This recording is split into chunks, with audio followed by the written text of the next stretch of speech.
Mock test 22 judges chapter 15. ചോദ്യം 1.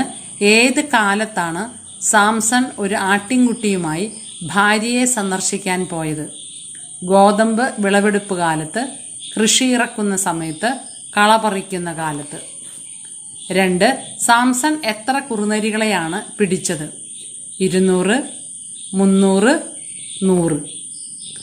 3. സാംസൺ 300 കുറുനരികളെ വാലോട് വാൽ ചേർത്ത് ബന്ധിച്ച് പന്തവും വച്ചുകെട്ടി എവിടേക്കാണ് അയച്ചത്? ഫിലിസ്ത്യരുടെ ധാന്യവിളയിലേക്ക്, ഫിലിസ്ത്യരുടെ ഒലിവ് തോട്ടത്തിലേക്ക്, അഷ്കലോണിലേക്ക്. 4. സാംസൺ ഫിലിസ്ത്യരോട് പ്രതികാരം ചെയ്തിട്ട് എവിടെ പോയി താമസിച്ചു? യൂദയായിൽ, ഏത്താം പാറക്കെട്ടിൽ, അഷ്കലോണിൽ. 5. യൂദയായിലുള്ളവർ സാംസനെ എങ്ങനെയാണ് ഫിലിസ്ത്യരുടെ കയ്യിൽ ഏൽപ്പിച്ചത്? കുത്തിപ്പരിക്കേൽപ്പിച്ച് ആർപ്പുവിളികളോടെ ബന്ധിച്ച്. 6. സാംസനെ ബന്ധിച്ചു കൊണ്ടുവന്നത് എവിടേക്ക്? ലേഹിയിലേക്ക്, അഷ്കലോണിലേക്ക്, തിമ്നായിലേക്ക്. 7. സാംസൺ 1000 പേരെ കൊന്നത് എന്ത് ഉപയോഗിച്ച്? സിംഹത്തിൻ്റെ വാരിയെല്ലുപയോഗിച്ച്, കഴുതയുടെ താടിയെല്ലുപയോഗിച്ച്, പാറക്കല്ലുപയോഗിച്ച്. 8.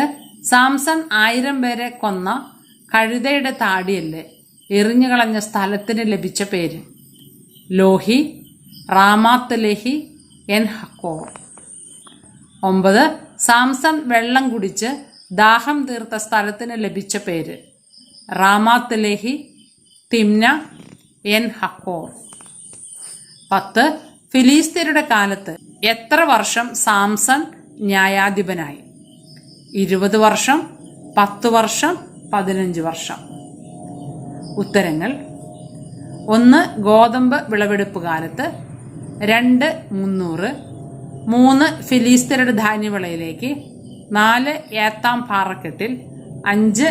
ബന്ധിച്ച്, 6. ലോഹിയിലേക്ക്, 7. കഴുതയുടെ താടിയൽ ഉപയോഗിച്ച്, 8. റാമാത്ത് ലോഹി, 9. എൻ ഹക്കോർ, 10, 20.